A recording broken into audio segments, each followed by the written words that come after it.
जय Hind and very good morning दोस्तों।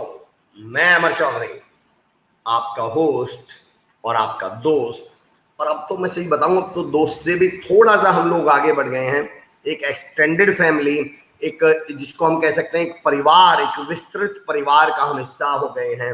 अब मुझे नहीं लगता कि रमेश शर्मा जी, बाबूलाल शर्मा जी, सीके सुथार साहब, आशिक जी और हमारे नितिन सुथार साहब, तमाम लोग, हमें ऐसा लगता है बजरंग कासवान जी आ चुके हैं। Thank you so much Bajrang Kaswan ji, good morning for your joining अस।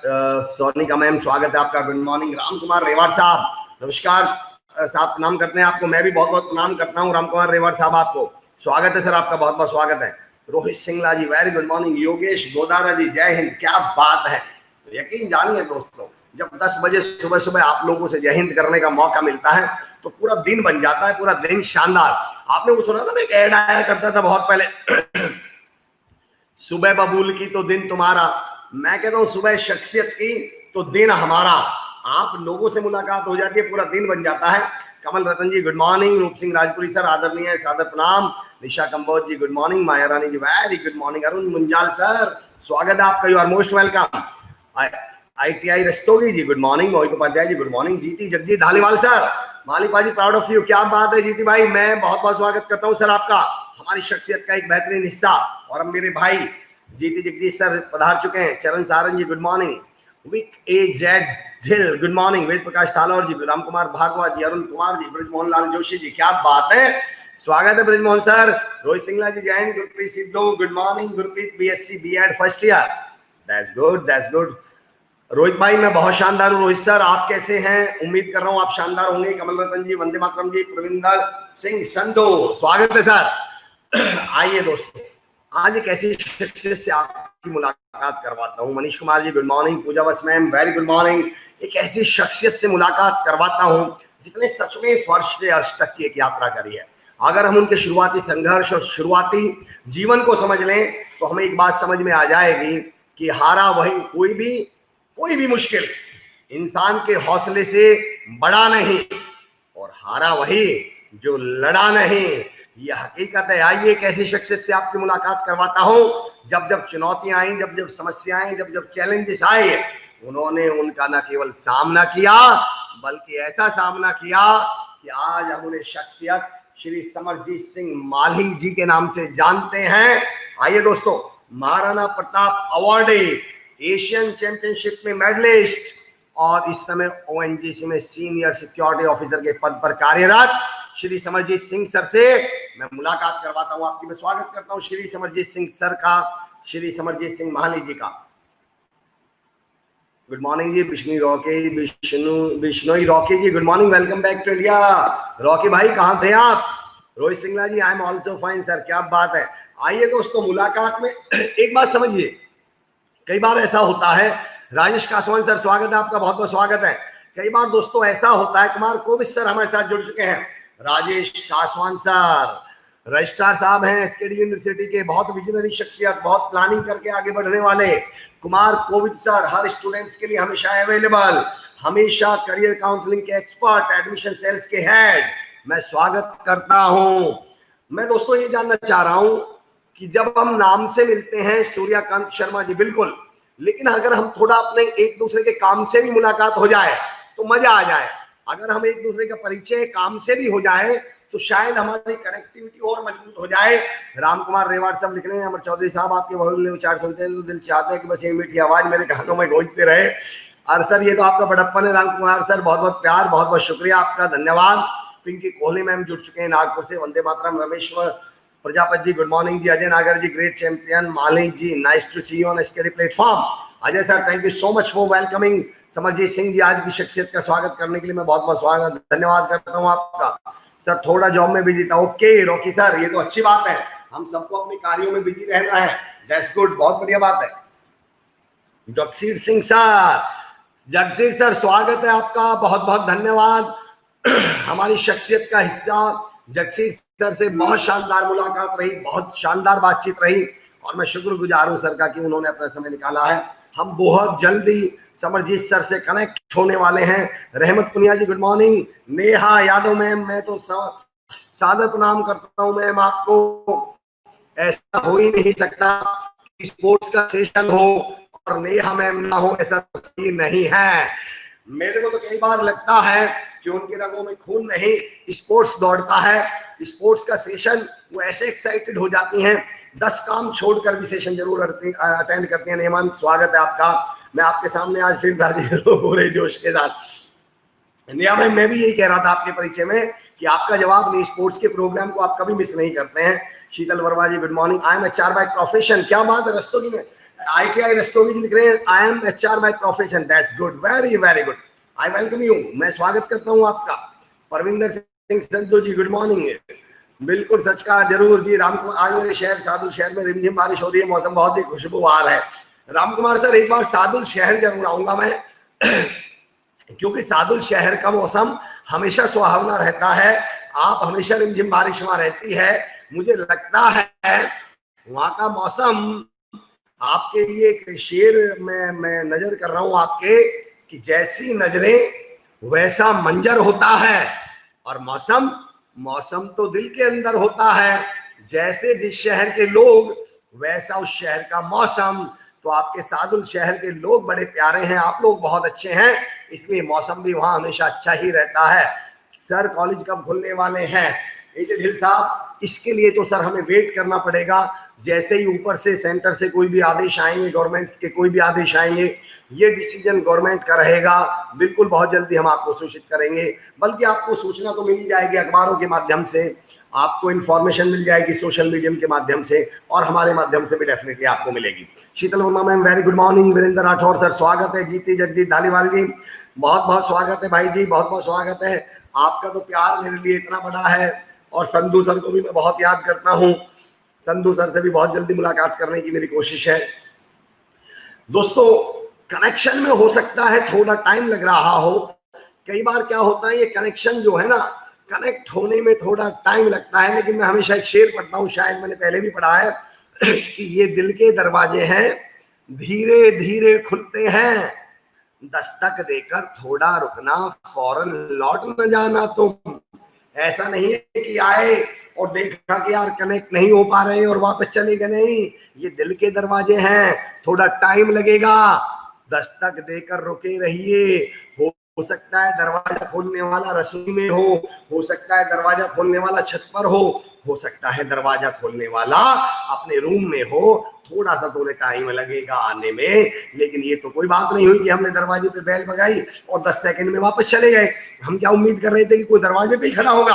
आइए दोस्तों, थोड़ा सा वेट करते हैं, जुड़ते हैं, तब तक हम आपस में जुड़ते हैं। सुशील मेघवाल जी पूछ रहे हैं कि यूनिवर्सिटी के एग्जाम्स कब तक होंगे। सुशील सर, मैं बहुत जल्दी एक ऐसा प्रोग्राम करने वाला हूं आप लोगों के सवाल देखकर, कि जहां पर मैं यूनिवर्सिटी से किसी पर्सनैलिटी को, यूनिवर्सिटी से किसी शख्सियत को इस कार्यक्रम में लेकर आऊंगा, और आपके इन तमाम सवालों के जवाब हम आपको बिल्कुल देंगे। Sir BSc B.Ed 2 year Sarika Pareek ji स्वागत है आपका। Bhim Saraswat ji welcome back to India. Shyam Sundar ji good morning. Sir Shyam Sundar sir का बहुत बहुत स्वागत है, बहुत बहुत शुक्रिया sir, thank you so much, हमारी शख्सियत के हिस्सा रहे हैं। डॉक्टर राधेश्याम गोदारा जी, अमृतसर की वॉल्यूम पर क्लाइमेट का इफेक्ट है आज। क्लाइमेट का क्या इफेक्ट है सर? दरअसल कल ज्यादा ही बोल गए, मुझे भी ऐसा लग रहा है कि गला बैठ गया, कल कुछ ज्यादा ही बोल गया मैं। कमल रतन जी, सफलता हमारे धैर्य की परीक्षा लेती है। सर ऑनलाइन क्लास तो स्टार्ट करवा दो अपने कॉलेज की, मैं BA BLLB का स्टूडेंट हूँ। एजेड हिल साहब, बिल्कुल बिल्कुल हम इस चीज की तैयारी में हैं। अगर इस तरह का कोई आदेश नहीं आता है तो हम बिल्कुल ऑनलाइन की तैयारी में हैं, बहुत जल्दी आपको इसके बारे में सूचना मिलेगी। अमर सर के साथ हर मूड पे जोश में रहेंगे सर, हमारी मॉर्निंग आपकी मिलती है, बताऊं मैं और जोशों के साथ मोटिवेटर हो जाते हैं। बहुत बहुत शुक्रिया पिंकी मैम, ये तो आप सबका शुक्रिया है, साथ है। कमल रतन जी, हम सफलता हमारे धैर्य की परीक्षा लेती है। डॉक्टर विक्रम सिंह औलख सर हमारे साथ जुड़ चुके हैं। Ajay Mali ji very good morning. Samarjeet sir बहुत जल्दी हमारे साथ कनेक्ट होने वाले हैं, हमारी IT टीम उनके साथ लगातार संपर्क में है। चलिए दोस्तों, तब तक एक काम करके देखते हैं। सिमरजीत माली जी के साथ मैंने कई टूर्नामेंट खेले हैं, पाजी बहुत अच्छे नेचर के हैं, हमारे राजस्थान की शान है। जगसीर सर भाई बताऊं, सही बताऊं जगसीर सर, एक बात बताऊं, राजस्थान की शख्सियतों से मिलकर मुझे एक बात तो समझ में आ गया कि बड़ा आदमी वो नहीं है। इस बात को मैं कई बार कह चुका हूं, पर फिर भी कहता हूं, मुझे शख्सियत कार्यक्रम से पहले थोड़ी सी 1 या 2 मिनट बात करनी होती है हर शख्सियत से, ताकि मैं थोड़ा सा उनके बारे में जान सकूं। आप यकीन जानिए दोस्तों, जिस तरह राजस्थान की शख्सियतें बात करती हैं, यकीन जानिए उस समय मुझे ऐसा फील होता है कि मैं शख्सियत हूं, मेरे को वो शख्सियत महसूस करा देते हैं। और ये बड़प्पन है राजस्थान की कल्चर का, राजस्थान की नेचर का, राजस्थान के लोगों का। Kamal Vijay Vargiya ji good morning, Nepal Brar ji good morning, thank you so much sir, जय हिंद। एजे साहब thank you so much. Gurpreet Sidhu ji good morning. मुझे तहजीब हाफिज साहब का एक शेर पढ़ रहा है, तेरा चौना मेरे जहन में क्या बैठ गया, इतनी आवाजें तुझे दी कि गला बैठ गया। क्या बात है दोस्तों। लेकिन यकीन जानिए, जब सुनने वाले आपके जैसे होना, तो बोलने वाले को कभी इस बात का डर नहीं लगता कि यार मेरा गला बैठा हुआ है, लोग क्या सोचेंगे। मैं जानता हूं मेरे वो लोग हैं, मेरे वो जो साथी हैं, कितना भी गला हो लेकिन उनका जुनून नहीं बैठेगा, उनका हौसला नहीं बैठेगा, उनका ये सपने नहीं बैठेंगे। अरे हमारे गले बैठ सकते हैं, हमारी सोच बैठने वाली नहीं है, हमारा नजरिया बैठने वाला नहीं है, हमारा हौसला बैठने वाला नहीं है, ये तो खड़े होने वाला है, ये तो चलने वाला है, और सही बताऊं ये तो दौड़ने वाला है। मेरे को बैठने दो दोस्तों, हौसले नहीं बैठने चाहिए, जुनून नहीं बैठना चाहिए। इन मुश्किलों को भी लगना चाहिए कि पाला किससे पड़ा है, इन चुनौतियों को भी लगना चाहिए कि किससे पाला पड़ा है, ताकि ये भी अपने घर जाकर कहें कि मम्मी हम शख्सियत प्रोग्राम में जाते हैं, मुश्किल बन के जाते हैं, चुनौती बन के जाते हैं, पर वहां के सुनने वालों पर तो कोई फर्क नहीं पड़ता हमारी चुनौतियों का, मुश्किलों का। वहां के तो एंकर पे कोई फर्क ही नहीं पड़ता, वहां की शख्सियतों पे तो कोई फर्क ही नहीं पड़ता। देखते हैं दोस्तों, 2 मिनट कोशिश कर रहे हैं, लगातार संपर्क में हैं।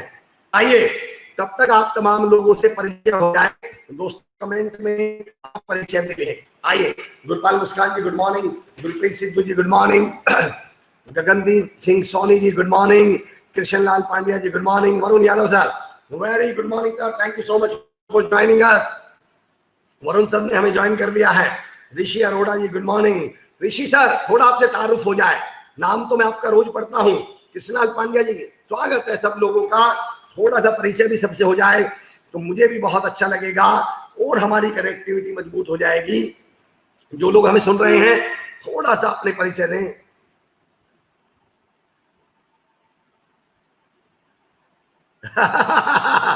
राम कुमार सर क्या बात है, मैं धन्य हो गया ऐसा प्यार और ऐसा सम्मान पाकर। आप कह रहे हैं कि अब की बार जब आप आओगे मिलने सादुल शहर, तो हमने सोच रखा है वक्त क्या गुजारेंगे, धड़कन बिछा देंगे, आपके कदमों में निगाहों से आपकी आरती उतारेंगे। सर मैं इस काबिल तो नहीं हूँ, लेकिन हाँ मैं मिलने जरूर आऊंगा। शेर बहुत बढ़िया था मैम, क्या बात है, थैंक यू सो मच, बहुत बहुत शुक्रिया ma'am, thank you so much. Pali Saran ji आओ दोस्तों, चलिए एक काम करता हूँ, जब शेर आपको पसंद आया, इधर राम कुमार रेवाड़ साहब भी कर रहे हैं, मैं अपनी जिंदगी के 4-5 ऐसे थॉट्स आपसे शेयर करता हूं, ऐसे 4-5 शेयर करता हूं जिन्हें जब जब मैं नेगेटिव हुआ, जब दिक्कतें आई, जब मुश्किलें आई, तो मैंने उन शेरों को पढ़ा और अपनी जिंदगी में एक नया सबक सीखा। मुझे एक शेर बहुत पसंद है, मैं कई बार रिपीट कर चुका हूं, उस शेर को सुनिए, फिर बाकी 4-5 शेर सुनाता हूं तब तक आप लोगों को। Admissions are open at SKD university 4th session 2020-21। यकीन जानिए दोस्तों, एक यूनिवर्सिटी के हमें यही फायदे होते हैं कि यूनिवर्सिटी प्रोविजनल बेसिस पर भी एडमिशन ले सकती है। लॉकडाउन के सिचुएशन का सामना करिए और यूनिवर्सिटी श्री कुशाल विश्वविद्यालय की इस पहल का लाभ उठाइए। हम जुड़ सकते हैं, हम जुड़ चुके हैं समरजीत सिंह माली सर से। सर बहुत बहुत स्वागत है, बहुत बहुत धन्यवाद, बहुत बहुत शुक्रिया सर। नमस्कार, थोड़ा सा देरी के लिए आप सभी को क्षमा चाहता हूँ, ये नेटवर्क प्रॉब्लम था। और सबसे पहले मेरे उन गुरुजनों का जिन्होंने मुझे यहाँ तक पहुँचाया कि मैं आज आपसे लाइव हो सकूं, और सभी का मैं बहुत बहुत धन्यवाद करता हूं कि आप सभी मेरे साथ जुड़े हैं। तो thank you very much sir, आपने बुलाया। क्या बात है समर सर। आप समझिए सर, आपको देख के ऐसा लग रहा है स्पोर्ट्स का फ्यूचर ब्राइट तो है ही है, हैंडसम भी है। Thank you sir, thank you very much sir. क्या बात है समझिए सर। स्पोर्ट्स का मन में कब आया पहली बार? क्या बचपन में आप पढ़ाई की तरफ मतलब मन में ही सोच लिया था कि स्पोर्ट्स में ही जाऊंगा, किसी को देख के इंस्पिरेशन मिली, या माहौल ऐसा रहा घर का? नहीं सर, एक्चुअली मेरे पिताजी श्री नक्षत्र सिंह मल्ली वो स्पोर्ट्स को चाहने वाले थे, लेकिन वो खुद उन्होंने इतना स्पोर्ट नहीं किया। लेकिन मुझे उनके साथ वाले जो मिलते हैं वो बताते हैं कि वो ग्राउंड में आके बैठा करते थे, देखा करते थे। डैडी के पास नॉन मेडिकल की पढ़ाई थी, तो वॉलीबॉल भी खेलते थे वो। पर उनका एक सपना था कि मेरा बेटा आगे आए, जैसे हर माँ बाप का होता है कि कुछ ना कुछ करे। तो वो मुझे चाहते थे कुछ करने के लिए, इसलिए नई मंडी गढ़साना में उनकी पोस्टिंग हुई वन विभाग में। तो वहाँ हरजीत सर थे, तो उन्होंने सबसे पहले मुझे शॉर्ट पुट का मुझे भी रुझान था, तो मैं उनके साथ फिर गेम वहां से मैंने शॉर्ट पुट से अपनी शुरुआत की।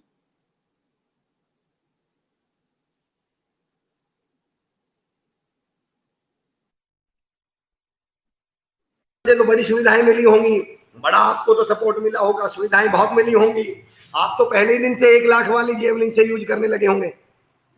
नहीं सर, ऐसा नहीं था। शुरू शुरू में बहुत कठिनाइयां आती है। आजकल जो भी मेरे को मिलते हैं वो बोलते हैं कि सर हम नहीं कर सकते, आपके पास 1 लाख की जेवलिन है। इतनी जेवलिन नेशनल इंस्टीट्यूट स्पोर्ट्स जो पटियाला में वहां पे है। ऐसा बिल्कुल नहीं है। आज के टाइम हम जब पहुंचने में बहुत टाइम लगा, और मैं जहाँ पे ट्रेनिंग शुरू की गढ़साना में पीडब्ल्यूडी की नर्सरी थी, तो वहां पे जो लुक के खड्डे होते हैं, जो डामर के खड्डे होते हैं, वहां से शुरुआत की है मैंने। वहां के झाड़ियां थी, जो कांटे थे, उनको साइड में करके वहां पे मैंने अपना ग्राउंड बनाया था। तो वहां पे मैंने शुरुआत की। शॉर्ट पुट यानी कि मैं फेंकता था, और सर्कल में जब हम बीच में कई बार तो कांटों से झाड़ियों को साइड करना पड़ता था, काटना पड़ती थी। फिर मेहनत धीरे धीरे मैंने शुरुआत की। लेकिन मेरा ध्यान कभी, जैसे आज इनको देखता हूँ, तो मेरा ध्यान कभी उन कांटों की ओर गया ही नहीं। मैं हमेशा अपने टारगेट की ओर ये अचीव करने के लिए सोचता रहता था, और आगे बढ़ने के लिए। और उसी की लगन और मेरे माँ बाप और गुरुजनों का ही नतीजा है कि मैं यहाँ तक पहुंच पाया। क्या बात है समझदार। आपने एक बहुत बड़ी बात कही है कि कांटों की तरफ कभी ध्यान ही नहीं गया। ये बहुत बड़ी सोच है, बहुत बड़ा नजरिया है sir. Thank you so much. Rameshwar Prajapati ji कह रहे हैं सर का नेचर बहुत अच्छा है, मैं उनका थैंकफुल हूं कि वो मेरी गुड़िया को कोचिंग देते हैं। आपके लिए बोल रहे हैं सर समरजीत सिंह सर। रामेश्वर प्रजापति जी की बेटी आपके यहाँ आती हैं कोचिंग के लिए। I'd proud to see you here. ITI Rastogi ji लिख रहे हैं। देवीलाल बिश्नोई जी जय श्री राम। एक सवाल है मेरे मन में समरजीत सर, आप कह रहे हैं शॉर्ट पुट आपने शुरू किया, लेकिन आपने रिकॉर्ड्स तो, आपने मेडल्स तो जेवलिन में, फिर आप, हम तो आपको जेवलिन के खिलाड़ी के तौर पर जानते हैं, ये स्विच ओवर कैसे हुआ? सर एक्चुअली मैं 8th के बाद जब एडमिशन मैंने खालसा कॉलेज में आ गया, मैं 2008 में, तो वहाँ पे मोहनलाल उपाध्याय जी कोच साहब थे। तो वहाँ पे DP सर थे स्कूल में भी। हमने तो वहाँ मैं साथ में जेवलिन की लकड़ी, मेरे को लकड़ी वाली जेवलिन मेरे को मेरे पिताजी ने लेके दी थी गंगानगर से। वो लेके गए थे, तो मैं बीच बीच में कभी कभी थ्रो करता होता था ट्रेनिंग। और सुबह के टाइम मैं इतना था कि सुबह 7 बजे ग्राउंड होता था, तो उसको कवर करने के लिए मैंने अपने ग्राउंड में 3:45 अंधेरे में भी आके ट्रेनिंग की है। तो वो सभी जो भी कामयाब एथलीट हुए हैं, ये सभी का ही, चाहे संदीप मान हो, चाहे कोई भी यानी कि खिलाड़ी सक्सेस हुआ है अभी हमारी टीम में, वो सभी का हार्ड वर्क सेम ही रहा है कि सभी ने एक हद से अलग जाकर ट्रेनिंग की है। तो मैं वहाँ थ्रो करता था जेवलिन साथ में, और हमारे कंपटीशन हुआ था वेस्ट जोन कंपटीशन, उसमें मैं शॉर्ट पुट और जेवलिन दोनों में पार्टिसिपेट किया। और शॉर्ट पुट में फर्स्ट था, और जेवलिन में सेकंड, और जिससे मेरा नेशनल के लिए सिलेक्शन हुआ नॉर्थ जोन विजयवाड़ा। तो जी। विजयवाड़ा में मैं, मेरी टीम साथ थी, कोच साहब साथ गए थे। तो वहां पे मेरा जो कंपटीशन था शॉर्ट पुट में 4th रह गया। और बड़ा इंटरेस्टिंग सी एक कहानी है कि वो साहब वापस आ गए टीम के साथ, वो चल पड़े, बोले कि तेरा मेन इवेंट का 4th रह गया, कोई बात नहीं, नेक्स्ट ईयर करेंगे। जेवलिन मैं 57 मीटर लगा के गया था, बोले टारगेट देके 58 कर देना। अच्छा। मैंने बोला चलो ठीक है सर। सर ट्रेन पे चले गए और मैं अगले दिन सुबह जब विजयवाड़ा में, आंध्रा में, वहां से अपने होटल से ऑटो लिया। ऑटो वाले को लैंग्वेज बिल्कुल उसको समझ नहीं आ रही थी, कुछ भी उसको समझ नहीं आ रहा था। तो उसने मुझे स्टेडियम की जगह स्टेशन पे उतार दिया, जाकर स्टेशन आ गया। मैंने कहा तू यार ये यहाँ पे कहाँ ले आया, मैं आगे परेशान था कि अकेला रह गया, पहली बार यानी कैसे निकले थे घर से। तो फिर वो दोबारा मुझे, मैंने स्टेडियम उसको गया, जब मैं स्टेडियम में पहुंचा तो हमारी टीम सारी वार्म अप होके अंदर जा चुकी थी। तो जब मैं अंदर गया तो बोले ऐसे थोड़ी ना एंट्री होती, बाहर से स्लिप लेके आओ आप। तो फिर मैं वहां से फिर दोबारा भागा और स्लिप लेके आया। इतने में फर्स्ट थ्रो हो गई थी। पहली थ्रो जब मैंने बिना वार्म अप के 43 मीटर की, और फिर मैंने थोड़ा टाइम मिला, दूसरी थ्रो मैंने 58 मीटर थ्रो हो गई, मेरा टारगेट अचीव हो गया। वहां अच्छा। पे जेवलिन अच्छी थी और मेरे को कॉन्फिडेंस हो गया कि मैंने अपने सर का दिया हुआ टारगेट जो गुरु ने बोला था कि वो मेरा अचीव हो गया। और मैंने जी। थर्ड थ्रो में अब थोड़ी सी स्पीड रनवे दे के मैं थ्रो करूंगा। तो जैसे ही मैंने वहां पे उससे पहले 61 मीटर पे फाइट चल रही थी, दिल्ली यूपी के हमारे बड़े अच्छे दोस्त हैं सभी, आजकल वो थ्रो कर रहे थे, तो उनका फाइट चल रही थी फर्स्ट सेकंड में, दिल्ली के थे। तो वो जैसे मैंने जब थ्रो रनवे लेके थोड़ी स्पीड में जैसे थ्रो किया, तो मेरी थ्रो वो 62.22 गई। तो वो ओ। हैरान और मैं भी कि ये तो मेडल में, मेडल की यानी कि चांस हो गए मेरे को थर्ड। और मैं, मेरे को अभी याद है कि मैं बैठा भगवान से प्रे कर रहा था कि मेरा मेडल आ जाए एक बार, जेवलिन में मेरा इवेंट भी नहीं है और अच्छा होगा इससे। तो इतने में मेरा एक दोस्त था जिसके, गुरविंदर पाल, उनका एक दिन पहले मेडल आया था। तो वो यानी वो ग्राउंड में एंटर करते हैं, वो फिफ्थ थ्रो चल रहा था, तो मैंने उनको बोला कि तू बैठ जा, मैं फर्स्ट चल रहा हूँ, मैंने उसको इशारा किया ग्राउंड से। तो वो मेरे हम्म। को बोल रहा है कि यार तू मजाक कर रहा है, यानी बोला मेरे को स्लिप मिलती थी, हमें सभी जानते, जो जितने भी स्पोर्ट्समैन रहे हैं उनको पता है कि जब जाते थे तो ब्रेकफास्ट डिनर लंच के टोकन मिलते थे, जिसपे हमें यानी कि लंच डिनर मिलता था। तो वो मेरे को अच्छा। बोल, बाहर आ जा, ब्रेकफास्ट कर ले, नहीं तो ब्रेकफास्ट से भी जाएगा मार रहा झूठ। मैं कहा नहीं यार तू वेट कर। बोला आजा आजा, वो चला गया वहाँ उधर से। जब इवेंट फिनिश किया थोड़ा बहुत, वो एक दो रिपोर्टर मेरे पास आए, मैं उनको बता रहा था एक्शन उक्शन मैं देख के ही कर रहा था, इतना मेरे को जेवलिन का था नहीं, तो मालूम नहीं था। और मैं जब बाहर आया, मेरी मम्मी यानी कि बहुत, उनको मैंने कॉल किया कि माँ को, जो माएँ होती हैं उनको बहुत ज्यादा होता है कि मेरा लड़का कुछ ना कुछ करे अपने बच्चों के लिए। तो मैंने मम्मी को किया तो मम्मी बहुत ज्यादा खुश हुई, मेरा पहला मेडल था जेवलिन में, हम्म। बोला मेडल आ गया। और पापा से बात की, वो भी बड़े खुश हुए। और उसके बाद मैं अपने दोस्त के पास गया, मैंने कहा यार तू रुका नहीं, मैं फर्स्ट आया और तू गोल्ड आया, तू रुका नहीं। बोला मजाक मत कर, खाना खा ले, नहीं तो ये तेरे को मिलेगा नहीं, फिर यहाँ से तेरे को होटल जाना पड़ेगा। और मैं कहा यार तू विश्वास नहीं कर रहा। वो काफी टाइम बहस होती रही, फिर मैंने स्पाइक्स की कसम खाई, बोला यार कमाल है, ट्रेनिंग तू शॉर्ट पुट की कर रहा था, मेडल तेरा जेवलिन में आ गया। तो क्या बात। जेवलिन शुरुआत हुई, मेरा पहला कैंप वहीं से मिला। और क्या बात है, जबरदस्त। क्या बात है, जबरदस्त। मुझे दो बातें बड़ी अच्छी लगी, समझिए सर। इसमें तो एक बड़ी बात आपने बोला, मैंने स्पाइक्स की कसम खाई, यानी स्पोर्ट्स पर्सन ने जैसे ही अपनी स्पोर्ट्स की चीज की कसम खाई तो सामने वाला एक सेकंड में यकीन कर लेगा। आप लोगों का जुनून कितना है स्पोर्ट्स के प्रति कि अपनी चीज के लिए आपने ये नहीं बोला मैंने घर वालों की कसम खाई, मैंने फला की कसम खाई, मैंने स्पाइक्स की कसम खाई। क्या क्या जज्बा है, सैल्यूट है आपका स्पोर्ट्स के लिए, क्या सैल्यूट है, जज्बा है। तमाम लोग हमारे साथ जुड़ रहे हैं। नितिन सुथार जी, शुभ सवेरा, प्रियमर सर और समरजीत सर का स्वागत है। सर जीती भाई हमारे साथ जुड़े हुए हैं, जीती धालीवाल भाई हमारे साथ, तमाम लोग आपका स्वागत कर रहे हैं। मेरा एक सवाल है समरजीत सर, कभी कोई बचपन में ऐसी तमन्ना थी कि यार एक दिन ऐसा होगा, ऐसा होगा, आप कमरे से बाहर निकल निकल के कुछ देखते हो कि यार एक दिन इसमें बैठना है, इसमें जाएंगे कहीं, फिर वो पूरा हो गया हो? सर मैं एक यानी कि किसान स्ताऊं जी भी, छोटा सा गांव है राम सिंहपुर में, बड़ा प्यारा गांव है। और ये किसानी हमारे यहाँ पे खेती बाड़ी का ही है। तो हमारे इतने जैसे आम गांव में हम ज्यादा सफर यहाँ प्लेन में ऐसे नहीं कोई गया होता।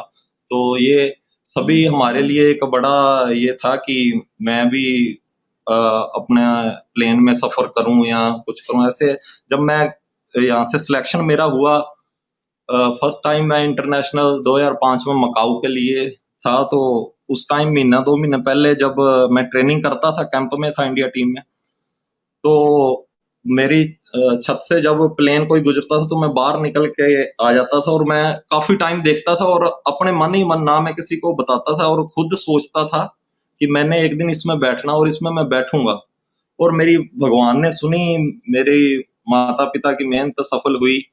और वो 2005 में जब मैंने पहली बार यानी कि सफर किया, 2006 में मकाऊ जूनियर एशिया के लिए सिलेक्शन हुआ मेरा। और उससे पहले भी सफर काफी किए मैंने, ट्रेन के सफर थे, लेकिन ये सफर हमेशा मेरे लिए यादगार रहेगा, क्योंकि हम जब यूनिवर्सिटी खेलने जाते थे तो कई बार क्या रिजर्वेशन नहीं होता था। सबसे पहले मैं शॉर्टपुट में 2003 में मेरा गोल्ड था, 2003 में, तो वो हमारे बीकानेर से ट्रेन गई थी कोल्लम के लिए, कन्याकुमारी के पास है कोल्लम, केरला में पड़ता है। तो हम जनरल डब्बे में ही हमें बिठा दिया गया और हम वहां से जब जा रहे थे तो रास्ते में भीड़ इतनी ज्यादा हो गई। मेरा दोस्त मेरे साथ था, तो हमने वो एक सीट हमें खिड़की वाली मिली, तो वो मेरा दोस्त बोला कि अपने ऐसे करेंगे कि 20 मिनट मैं तेरी गोदी में बैठूंगा, 20 मिनट तू मेरी गोदी में बैठना। मैंने बोला ठीक है। जब वो मेरी गोदी में बैठा तो बड़ी राजनीति की बातें हम हंसी मजाक कर रहे, और मेरे को ऐसे फील हो रहा, मैं कहा मेरी भी बारी आएगी। जब 15-20 मिनट गुजरे, जब उसकी टर्न आई, तो जब मैं उसकी गोदी में बैठा तो 5 मिनट बाद वो कोई बात ना बोले कि मल्ली तू उठ यार। तो ये बड़ी एक प्यारी यादें हमारे साथ जुड़ी हैं।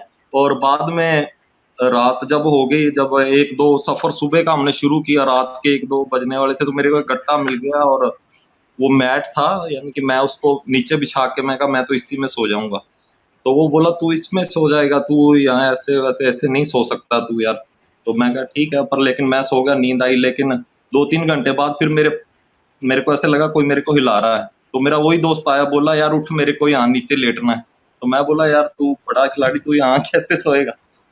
तो ऐसे सफर हमारा बड़ा, हमने सफर किया था, बड़ी मुश्किलों के बाद हमें प्लेन का सफर मिला। और जब मैं फर्स्ट टाइम प्लेन के अंदर जाना था, तो मेरा दोस्त भी मेरे साथ था। जब मैं अंदर घुसने लगा तो मैंने अपना भगवान का नाम लेने के लिए वहां पे रुका, मेरा पीछे दोस्त मूल मंत्र का पाठ कर रहा था मैं। तो मेरा दोस्त मेरे को बोल रहा था यार क्या हुआ, तू रुक क्यों गया।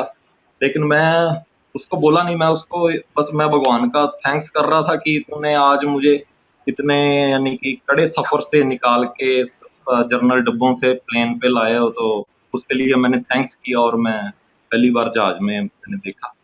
क्या बात है समर सर, मैं सलाम करता हूँ, मैं आपकी सोच को सलाम करता हूँ। आप जब हवाई जहाज में गए तब भी आपको वो सफर याद है। समर जी सर, मैं यहाँ एक सवाल पूछना चाह रहा हूँ, कुछ लोगों के नाम मैं कमेंट पढ़ दूं। बिश्नोई रॉकी लिख रहे हैं, सत श्री अकाल समरजीत भाई जी, खालसा कॉलेज के साथी रहे हैं हम सर, आपके साथ रहे होंगे। प्रवीण कुमार वैष्णव जी, राम राम सर जी। Manish Kumar ji good morning. जीती जगजीत धालीवाल भाई लिख रहे हैं, वाह पाजी आज आपके विचार सुन के बहुत अच्छा लग रहा है, क्या बात है। केसी चौधरी जी वेरी गुड मॉर्निंग जी। और Ramanpreet Kaur ma'am good morning, स्वागत है आपका। जीती जगजीत भाई लिख रहे हैं, आपके साथ काफी टाइम बिताने का मौका मिला है मुझे, क्या बात है। उमेश पेंडेकर लिख रहे हैं, वंदे मातरम सर, हमें भी मोटिवेशन मिल रहा है आपसे। नितिन सुधार स्वागत सर। लखविंदर शर्मा जी लक्की गुड मॉर्निंग सर। मेरा एक सवाल है समरजीत सर जी,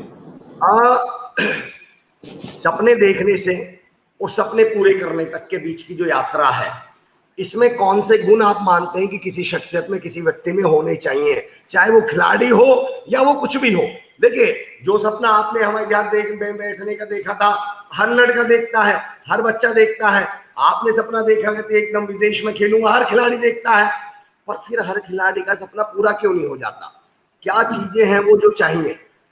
जी, जी सर, चाहे सर वो पढ़ाई हो, चाहे वो गेम हो, चाहे बिजनेस हो, कोई भी हो, उसके लिए आपकी जो लगन है उसको कंटिन्यू करना, लगन और जो डेडिकेशन है आपका, वो बहुत जरूरी है। आप उसको अंदर फोकस, आपके अंदर सिर्फ 100% वही चाहत होनी चाहिए कि मुझे ये मिलना चाहिए। और साइड में नेगेटिविटी बहुत कई बार रास्ते में आती है कि आपको, लेकिन सीधा चलते रहना है। कोई बड़े मोड़ आते हैं जिंदगी में, आपको कहीं पे भी यानी कि डिस्ट्रैक्ट नहीं होना है। तो यही सबसे बड़ी है कि आप मेहनत करें, जी तोड़ मेहनत करें। और तभी आप उस मुकाम को पा सकेंगे। और मैं सर आपको थोड़ा मेरे खालसा कॉलेज के मित्र हैं जो पुराने, कई यादें ताजा मेरी होगी। गंगानगर का मैं खालसा कॉलेज में पढ़ा हूँ स्कूल में, वहां से बंक करना, या डॉन हमारे प्रिंसिपल होते थे, सॉरी सर आपका नाम डॉन रखा था लेकिन गुरजीत सिंह जी, आदरणीय गुरु जी, उनको जानते हैं हम। काफी डर था और वहां से एक दो बार मैंने ज्यादा बंक नहीं किया लेकिन बंक किया था, तो वो भी यादें जुड़ी हुई हैं। खालसा कॉलेज में हम मैथ्स में क्या था सर, मैं स्टडी जब मैं बीए में हुआ, एक थोड़ी सी आपको स्टडी के इंटरेस्टिंग चीज बताता हूँ कि मैं जब स्कूल से बाद पास आउट होकर कॉलेज में आया तो सर मैंने हिस्ट्री, ज्योग्राफी और पंजाबी थी मेरे पास। और हिस्ट्री में मेरा क्या था कि मैं सर पूरा साल इधर, कभी चेन्नई टूर्नामेंट, कभी इधर, लास्ट में 2 महीने आता था और तभी मैं थोड़ा पढ़ लेता था। मेरे स्पोर्ट्स वाले भी दोस्त थे, मित्र थे, और पढ़ाई लिखाई वाले भी, वो भी पूरे, मैं उनके साथ भी मेरी दोस्ती होती। लेकिन मैं थोड़ा सा गैप कर देता था जब मैं पढ़ाई के टाइम होता था हॉस्टल में आके स्टडी करता था। हॉस्टल लाइफ सभी को बड़ी अच्छी लगती कॉलेज की, सभी हॉस्टल में गए हैं, तो मैं उनके साथ बैठ जाता था। तो वो हमेशा, जो पढ़ाई वाले होते हैं सर, वो ना स्पोर्ट्स वाले थोड़ा सा हिम्मती हो जाते हैं, अरे छोड़ यार कल कर लेंगे। तो भाई इंटेलिजेंट भी होते हैं लेकिन वो बोलते छोड़ यार अभी तो 12 घंटे पढ़े हैं, अभी तो सारी रात पढ़ी है, कल पढ़ लेंगे, वो ऐसे काम। तो मैं थोड़ा दूरी होता था अपने मित्रों से, कईयों से। और मैं पढ़ाई वालों का सर उल्टा काम होता है, अरे यार ये क्वेश्चन भी आ जाएगा, ये भी इम्पोर्टेंट है, ये भी इम्पोर्टेंट है। और उस मैं क्या सुबह उठ के 3-4 बजे, ज्यादातर हॉस्टल में ही रहता था, महीना 2 महीना घर से उठ के मैं वहां चला जाता था, मैं बैठा रहता था, मैं उनके पॉइंट ही देखता रहता था। अरे सिंधु सभ्यता में क्या आएगा, सिंधु सभ्यता में ये है, सिंधु सभ्यता में, तो वो क्या है, वो बड़ा उससे एक आप याद करते हो, उससे याद इजी हो जाता है। ये क्वेश्चन पढ़ ले, ये इंपॉर्टेंट है। मुझे बड़ा प्यार मिला वहां पे सभी मित्रों से। और मैथ्स वाले भी मुझे बहुत प्यार करते थे, यानी कि उनका खाना याद आता है। सभी को अपनी कॉलेज लाइफ नहीं भूलती। तो हुआ क्या कि मेरे को अभी +2 में जो था, जो हम याद करते थे वो आता नहीं था, और जो पेपर में आता होता है वो हमें नहीं आता होता, ये प्रॉब्लम होती है। और कॉलेज में क्या हुआ, मैंने क्वेश्चन हिस्ट्री का बहुत अच्छे से याद कर रखे थे पॉइंट, और वो ही क्वेश्चन आ गया, पहला क्वेश्चन ही वो। और वो मुझे अभी याद है, पूरी एक कॉपी में 25-26 पन्ने का मैंने एक क्वेश्चन ही कर दिया और लास्ट में 20-25 मिले। तो बाद में मुझे तो एक्सपीरियंस नहीं होता कि ये, फिर मैंने वो किया। और बड़ी एक बात है कि मैं हिस्ट्री में पास था, उसमें से मैंने बीए 52% से क्लियर की है। और उस फर्स्ट ईयर में ज्यादातर मोस्टली 22 बच्चे थोड़ा फेल हो गए थे, मेरे दोस्त भी, कई मेरे साथ वाले भी। हम मैस में बैठे, मेरे एक दोस्त को मैं दिलासा दे रहा था, चाय पी रहा था, मैं पास था। सारा साल में बाहर रहा और मैं उसमें क्लियर कर ली, और मेरा दोस्त बैठा, मैं उसको दिलासा दे रहा था। मैं क्या यानी कि तुम इतनी टेंशन मत लो यार, कोई बात नहीं, ये होगा। कहता मुझे दुख इस बात का नहीं है कि मैं फेल हो गया। बोला साले तू पास कैसे हो गया? मैंने उसको बोला, मैं का पढ़ाई स्टडी करते हैं दोस्त, ऐसे नहीं होता, स्टडी करो तभी कुछ बनता है। तो हम बड़ी ये यादें खालसा कॉलेज की, सारा दिन वहां पे खेलना, ग्राउंड जाना, लाइब्रेरी, और ये सभी यादें आती हैं। कॉलेज, जैसे आपके कॉलेज के स्टूडेंट आज भी आपको कितना प्यार करते हैं, यशमान सर थे, हमारे मोहनलाल कोल साहब, और बड़ा अच्छे तरीके से हमने कॉलेज किया, बड़ा मजा आया। और आज यादें आपने ताजा करवा दी, बड़ा अच्छा लग रहा है। मेरे दोस्त कल भी कहीं के फोन आए यार हमारे, बोलना मुझे अच्छा लगा कि आपने मुझे इनवाइट किया। अच्छा, हमें बहुत अच्छा लगा अमर सर, आप जितने सुलझे हुए शख्सियत हैं, आप जितनी बड़ी शख्सियत हैं, उतने डाउन टू अर्थ भी हैं। तमाम लोग आपसे जुड़ हुए हैं। कुलवंत सिंह खालसा जी, सत श्री अकाल। तेजविंदर संधू जी लिख रहे हैं, नाइस पाजी। Firoz Molla sarpanch, good morning. Naresh Singh Nayal sir हैं सर हमारे। नायल सर जो हैं स्पोर्ट्स टीचर हैं, NIVH देहरादून में असिस्टेंट कोच हैं इंडियन ब्लाइंड फुटबॉल टीम के। वो लिख रहे हैं, Samarjeet Singh sir good morning and welcome. आपका बहुत बहुत स्वागत है। अमर चौधरी सर और SKD, क्या गजब है आप लोग, ये तो आपका प्यार है sir. Sir Neha Yadav ma'am, जिनको मैं बोल भी रहा था कि स्पोर्ट्स उनके, मतलब आप ये समझो ब्लड नहीं बहता उनके अंदर, स्पोर्ट्स बहता है। वो आपसे एक बात कह रही हैं कि सर पेरेंट्स को क्या मैसेज देना चाहते हैं आप, क्योंकि जब बच्चा स्पोर्ट्स की तरफ मूव करता है ना, तो वो हर बच्चा समरजीत सर की तरह तो होता नहीं कि पापा जी सपोर्ट कर दें। यहाँ तो पेरेंट्स लठ लेके खड़े हो जाते हैं, स्पोर्ट्स नहीं करने देंगे। आप पेरेंट्स को क्या मैसेज देना चाहते हैं? जी सर, ये बड़ा अच्छा क्वेश्चन है। हर माँ बाप चाहता है कि हमारा बेटा या बेटी लायक हो। आजकल कोई कम नहीं है, बेटियों ने भी ओलंपिक्स में पदक लिए हैं। तो मैं हर एक माँ बाप को, सभी माँ बाप को मैं बोलूंगा कि आप सबसे पहले उन पे कुछ चीज थोपिए मत। अगर वो नहीं कुछ कर, अगर स्टडी नहीं करना चाहता तो उसे स्टडी में ज्यादा मत धकेलिए। क्या पता उसका इंटरेस्ट स्पोर्ट्स में हो। अगर स्पोर्ट्स भी धक्के से नहीं हो सकता, उसका इंटरेस्ट बनाए सबसे पहले। अच्छी एकेडमी या अच्छे कोच के पास आप उसको लेके जाएं। ऐसे ना हो कि आप, कई बच्चों में टैलेंट होता है लेकिन शुरुआती दौर में ज्यादा लोड देने की वजह से भी बच्चों का जो इंटरेस्ट होता है वो खत्म हो जाता है या इंजरी आ जाती है। तो एक अच्छा हम्म। जरूरी है। जैसे हमारे पंजाबी में कहावत है कि गुरु बिन गत नहीं। तो ये एक बहुत जरूरी है कि हमें अगर गति जीवन में प्रदान करनी है, हमें जो सीखना है तो गुरु के साथ ही होगा। एक अच्छा गुरु की बहुत जरूरत है। तो आप अपने बच्चे को इंटरेस्ट के तौर पे उसको आप लेके आए, उनको प्रेरित करें कि ये गेम ऐसे है, बच्चों को दिखाएं ज्यादा से ज्यादा। तो तभी आप यानी कि आगे तो अपने बच्चों को ला सकते हैं। क्या बात है। समझिए सर, आप यकीन जानिए मुलाकात तो बहुत छोटी सी रही, लेकिन इतनी सारगर्भित और इतनी बड़ी मुलाकात, ये छोटी बेशक है, मुलाकात बहुत बड़ी है। मेरा एक लास्ट सवाल है आपका, आपसे आगे की क्या तैयारी चल रही है समझिए सर, और आप नई प्रतिभाओं को निखारने के लिए भी कुछ कर रहे हैं क्या? सर ऐसा है कि मैं धन्यवाद देता हूँ। मैं ओएनजीसी में सीनियर सिक्योरिटी ऑफिसर हूँ और अभी मैं अभी डेपुटेशन पे इंडिया टीम का कोच हूँ जेवलिन थ्रो में। और अभी नीरज और शिवपाल सिंह, क्या टैलेंट है सर लड़कों में भी। हमारी पूरी टीम जो अभी तैयार है, अभी एफआई इतना सपोर्ट कर रही है। अभी आने वाली फेडरेशन, अभी बैड लक रहा कि हमारे 2 जने ओलंपिक क्वालिफाई किया था, बहुत हार्ड वर्क था उनका। और अभी वो ओलंपिक नहीं हो रहे लेकिन वो अभी भी ऑनलाइन गाइड कर रहे हैं। ओएनजीसी भी हमें गाइड दे रही है। अभी यहाँ पे मैं अभी तैयारी के लिए, अभी यहाँ पे मैं खुद ट्रेनिंग कर रहा हूँ पूरी खेतों में जाके। अपना मैंने एक छोटा सा बेस तैयार किया बच्चों को। अभी यहाँ पे मैं ट्रेनिंग दे रहा हूँ, अपने पेज पे वीडियो भी अपलोड करता रहता हूँ कि बच्चे आगे आए। मैं एक उदाहरण दे रहा था दोस्तों, जब तक हम ऋचा गौर मैम से कनेक्ट होते हैं, देखिए आप पोस्टर में देख सकते हैं, उनका पूरा हाथ भरा हुआ है मेडल से। सोच के देखिए, एक ऐसी शख्सियत जिसने अपने जीत जुनून और हौसले के दम पर इतनी शख्सियतों, इतने मेडल से अपने उसको भर लिया है।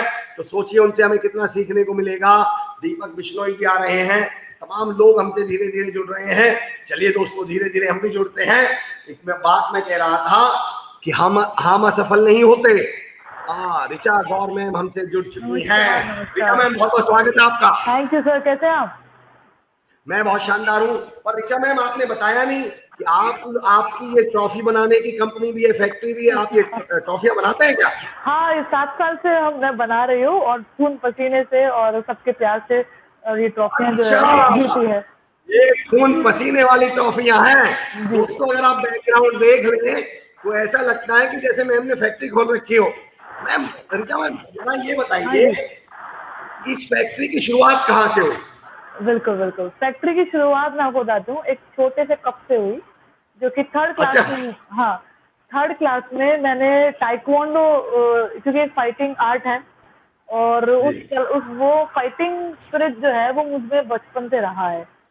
और क्योंकि मेरे सारे भाई बहन जो हैं थोड़े सेंसिटिव थे और मैं रफ एंड टफ थी बचपन से अच्छा। ही, और बॉयज के साथ रहती थी, कपड़े भी वैसे ही पहनती थी मैं। तो वहीं से शुरुआत हुई और मैंने पहला इंटर स्कूल कंपटीशन खेला और उसी में जी। ही मुझे पता नहीं था कि कैसे मारना है, बस मेरे कोच ने बोला कि देखो तो मारना है। अच्छा। मुझे टेक्निक नहीं पता थी, 2 या 3 किक्स आती थी बस। तो उन्होंने कहा कि तुझे तो अटैक करना है बस, और मैं अटैक करते करते मैं उसको रिंग से बाहर ले गई और मैं मैच जीत गई। तो वो पहला गोल्ड मेडल, वहां से मैं काफी मोटिवेट हुई। तो पहला मेडल जो मैं जीती थी फर्स्ट मैच में, जब मैं 6 साल की थी, तब से ये जर्नी स्टार्ट हुई मेरी। ऋचा मैम, एक बात मेरे मन में बहुत आ रही है।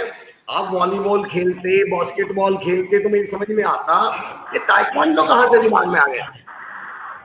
मैं आपको बताती हूँ, क्योंकि क्या है, एक ट्रेडिशनल फैमिली से मैं आती हूँ और राजपूत फैमिली से, जो राजपूत फैमिलीज में फाइटिंग स्पिरिट होती है, तो हाँ। शायद ये वहीं से आया है। तो जो और मेरे फादर भी स्पोर्ट्स में रहे हैं, ऑल्दो वो इंजीनियरिंग कॉलेज में फैकल्टी हैं, लेकिन वो बचपन में स्पोर्ट्स करते थे। तो वहीं से ये एज अ हॉबी डेवलप हुई। हालांकि मैं बास्केटबॉल भी खेलती थी, क्रिकेट भी खेलती थी, और स्पोर्ट्स ग्राउंड में मेरा खिड़की से बाहर ध्यान वही रहता था मेरा, क्लास से बाहर स्पोर्ट्स ग्राउंड में सारे स्पोर्ट्स खेलती थी मैं। और टेंथ में, जब तक मैं टेंथ क्लास में आई, तो मैंने फाइनल डिसाइड किया, कुछ इंसिडेंट हुए मेरे साथ, तो मैंने फाइनल डिसाइड किया कि हाँ, मुझे इस मार्शल आर्ट वाली आर्ट में, फाइटिंग आर्ट में इसको आना है, क्योंकि इससे मेंटल मेंटल स्ट्रांग भी बनते हैं हम लोग, फिजिकली भी स्ट्रांग बनते हैं और एक कॉन्फिडेंस आता है।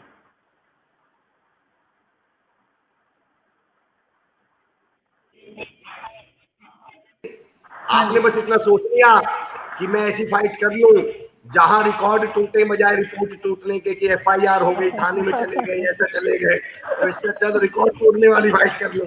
बिल्कुल। अच्छा, मैं मेरा पर्सनल क्वेश्चन है, मतलब मेरी जानकारी के लिए। मैंने मार्शल आर्ट भी सुना है, जूडो, कराटे भी, ताइक्वांडो भी, पर मैं इनमें अंतर नहीं समझ पाता हूँ। क्या डिफरेंस है, क्या अंतर है इनमें? अच्छा, मैं आपको बताती हूँ। टोटल 200 टाइप्स की फाइटिंग स्टाइल है, 200 टाइप की जी अलग अलग फाइटिंग स्टाइल है। कुश्ती है, जूडो है, कुंग फू है, और वुशु है, बॉक्सिंग है।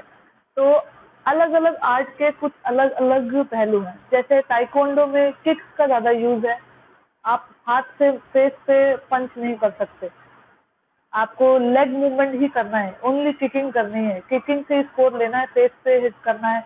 और इसमें एक तो होता है फाइट का पार्ट, दूसरा होता है स्टंट्स हो जाते हैं, जो जैसे हम एक्शन मूवीज में देखते हैं, जो जंप करके स्टंट कर रहे हैं, उसका कोर्स और उसकी टेक्निक अलग होती है। और जब आमने सामने दो जने फाइट कर रहे हैं, तो सिर्फ पाँव का यूज करना है, पंचेस का इस्तेमाल भी करना है, लेकिन वो फेस पे नहीं होना चाहिए। तो ये तो है हमारा ताइक्वांडो, जो कि कोरिया से निकला है, और 2000 में ये ओलंपिक्स में आया था, क्योंकि इसमें कम से कम 500 से अलग कॉम्बिनेशन फाइटिंग ताइक्वांडो की टेक्निक्स है। दूसरा हमारा है, जो मैं खेलती हूँ किक बॉक्सिंग, वो भी खेलती हूँ मैं। मैंने 2 स्पोर्ट्स में इंटरनेशनल मेडल लिए हैं। लोग एक स्पोर्ट्स में इंटरनेशनल मेडल लेते हैं, मैंने 2 स्पोर्ट्स में इंटरनेशनल नेशनल मेडल जीते हैं। किक बॉक्सिंग, जिसको म्यूथाई बॉक्सिंग भी कहते हैं। ये इसमें बॉक्सिंग भी है, इसमें किकिंग भी है, इसमें रेसलिंग भी है, इसमें एल्बो और नी से भी मारते हैं। तो ये फ्री स्टाइल फाइटिंग है, तो जो मुझे आकर्षित किया इस फ्री स्टाइल फाइटिंग आर्ट में। और ताइक्वांडो सीखते सीखते मैंने म्यूथाई बॉक्सिंग भी सीखा, और इसी में मुझे म्यूथाई क्वीन ऑफ इंडिया का टाइटल भी मिला है। तो ये दोनों जर्नी है, एक है कम रूल्स के साथ, और एक है फ्री स्टाइल फाइटिंग। अलग अलग में कोर्सेज अलग अलग हैं। कुछ कोर्सेज ऐसे भी हैं, जैसे कि इसराइल इसराइल की आर्मी सबसे स्ट्रांग है हमारी। इसराइल में करते हैं क्राउड मागा, इसको मिलिट्री मार्शल आर्ट कहते हैं, जिसमें boxing, wrestling mix, taekwondo, judo mix करके वो लोग सेल्फ डिफेंस की और आर्मी को, अपने सोल्जर्स को ट्रेनिंग देते हैं, वीआईपी प्रोटेक्शन कोर्स। तो ये तीनों कोर्सेज मैंने सीखे हैं, और मैंने पार्टिसिपेट भी किया है, और मैं सिखाती भी हूँ टीम को। मैम, जब आपने शुरुआत करी ताइक्वांडो की, तो कुछ सुनना भी पड़ा क्या लोगों का?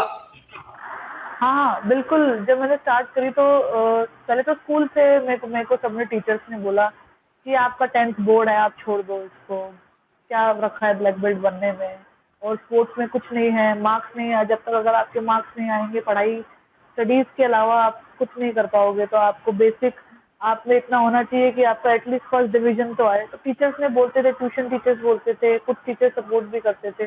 बट हाँ, क्योंकि ये गेम ऐसा है कि इतना पॉपुलर नहीं था, और लेकिन उतना डेंजरस भी है, पॉपुलर भी नहीं है, और गर्ल्स बहुत कम होती थी उस वक्त उसमें। तो थोड़ा सा पेरेंट्स को सेफ्टी कंसर्न रहता था कि हम बच्चे को खेलने किसके भरोसे भेजें, हम अकेले बच्चे को कैसे भेजें बाहर स्टेट लेवल में पार्टिसिपेट करने, नेशनल लेवल में पार्टिसिपेट करने। और स्टडीज और स्पोर्ट्स को बैलेंस करना शुरुआती दौर में मुश्किल हो जाता है। बाद में आप हैंडल करना सीख जाते हो कि आपको दोनों को कैसे हैंडल करना है। पर शुरू में पेरेंट्स ने भी कहा कि ये ना लग जाएगी, मम्मी ने कहा चोट लग जाएगी तो फिर शादी कौन करेगा। तो ये पेरेंट्स का रहता था, और वो लोग डरते थे। और बट धीरे धीरे जब उन्होंने देखा कि एक जिद है और ये जिद अच्छी चीज के लिए है और मैं मेहनत कर रही हूँ, मैं रात को प्रैक्टिस करती थी टेरेस पे जाके, पढ़ाई भी करती थी, प्रैक्टिस भी करती थी, तो पढ़ाई में मार्क्स कम आना, डिग्रेड होना मेरे लिए मुश्किल होने लगी, क्योंकि स्पोर्ट्स में रुझान ज़्यादा बढ़ता गया और पढ़ाई में एनर्जी लेवल और वो डाउन होता गया। तो वो वहाँ प्रॉब्लम आई। फिर मैंने पढ़ाई में भी बैलेंस करा, क्योंकि लाइफ यही सिखाती है कि आपको सब चीज़ों में बैलेंस करना है, पढ़ाई में भी बैलेंस करना है, आप फैमिली में भी बैलेंस करना है, हर जगह पे बैलेंस करना है। तो पढ़ाई भी मैंने अच्छे 70% से मैंने अपना 12th बोर्ड में मैंने क्योंकि मेरे पास कॉमर्स थी, और कॉमर्स एक ऐसा सब्जेक्ट है जो कि जिसमें प्रैक्टिकल सब्जेक्ट भी हैं, थ्योरेटिकल भी हैं, और अकाउंट स्टैटिस्टिक्स सब आता है। तो कॉमर्स और स्पोर्ट्स को मैंने बैलेंस करना धीरे धीरे मुझे आ गया, टाइम लगा बट आ गया। तो मैंने इसको बैलेंस किया। प्रॉब्लम्स भी आई, बट हाँ, फाइनेंशियल प्रॉब्लम्स आई, इक्विपमेंट्स की प्रॉब्लम्स आई, और आप ये लड़की छोटी सी, क्योंकि मैं 19 साल की थी जब मैंने पुलिस को सिखाया।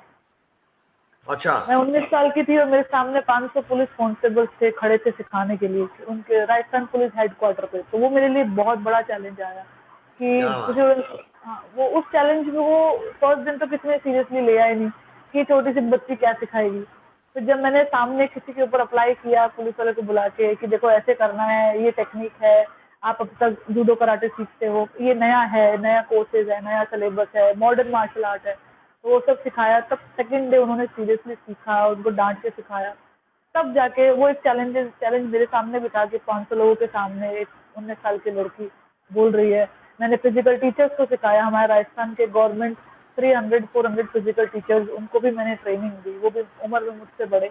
तो कहीं ना कहीं एक अवेयरनेस आ गई राजस्थान में, जयपुर में, कि स्पोर्ट्स लड़की भी सिखा सकती है, कोच भी सिखा सकती है, फीमेल कोच भी हो सकती है, प्लेयर, फीमेल बच्ची अपने घर से बाहर निकल के, पेरेंट्स के सपोर्ट है तो बाहर निकल के आगे इंडिया का नाम भी रोशन कर सकती है। इसके साथ साथ और ये कला ऐसी है जो सोसाइटी को मैं दे सकती हूँ। तो वो भी एक मैसेज आया। तो सेफ्टी की अवेयरनेस भी बहुत मात्रा में बढ़ी कि उन दौरान निर्भया का जो केस हुआ था, दामिनी केस भी हुआ था, तो मैंने वहीं से ठान ली थी कि मुझे तीनों चीज़ें करनी है, मुझे खेलना भी है, मैं सिखाऊंगी भी, और मैं सेल्फ डिफेंस में लड़कियों को अवेयर भी करूंगी। तो तीनों चीज़ें, मेरा सुबह 6 बजे टाइम टेबल शुरू होता था और रात के 8 बजे मैं घर आती थी। तो यही मेरा टाइम टेबल ऐसे ही चलता था। क्या बात है, क्या बात है।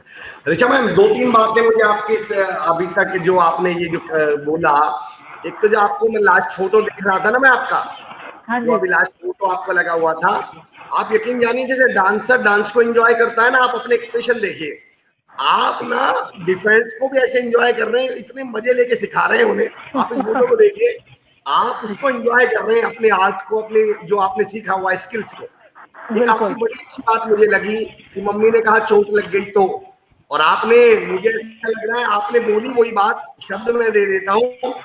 आपने कहा मम्मी कह रही चोट लग गई तो, आपने कहा मम्मी मुझे कामयाबी गई तो कोई भी शादी कर लेगा।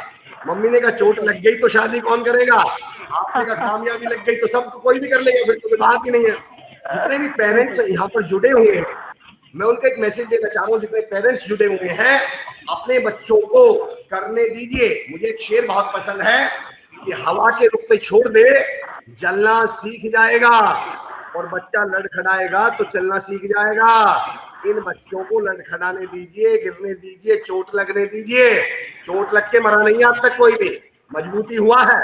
और मैं एक बात और कह दूं, ऋचा मैम की आपको समर्पित है, आप लोग कभी नोटिस करना, जब जब आप गिरते हैं, ये सुदीप्ति रस्तोगी मैम ने मुझसे बोला था कल, जब जब आप गिरते हैं तो आप जहां से गिरे हो वहां से 2-4 कदम आगे जाके उठते हो, वापस वहां नहीं उठते जहां से गिरे थे। गिरते समय भी आदमी 2-4 कदम आगे बढ़ता है। इन बच्चों को गिरने दीजिए, ये बच्चे बड़े होकर ऋचा गौड़ बन जाएंगे और केवल अपने लिए काम नहीं करेंगे, समाज और देश के लिए काम करेंगे। ऋचा मैम, एक सवाल, चलिए आपने लेवल गोल्ड मेडल भी जीते, आप इंटरनेशनल लेवल पे भी खेले, ये लोगों को 2 लाख से ज्यादा लोग आपने ट्रेन कर दिए, ये क्या पर्पस है, उसके पीछे क्या सोच है आपकी? मैं आपको बताती हूँ कि जब मैंने देखा कि स्पोर्ट्स में बहुत सारी अच्छाइयाँ हैं, बहुत सारी चीज़ें हैं, मैंने देखा कि लड़कियों को बहुत प्रॉब्लम आ रही है कि मेरे जूनियर्स खेल के एक डिस्ट्रिक्ट लेवल पे खेल के वहीं रुक जाते हैं। तो कहीं ना कहीं फीमेल कोच की कमी जो है ना, वो मैंने तो महसूस करी कि फीमेल ट्रेनर होना चाहिए, फीमेल कोच होना चाहिए, नहीं तो एक पूरा टीम होना चाहिए। तो मैंने देखा कि कुछ ना कुछ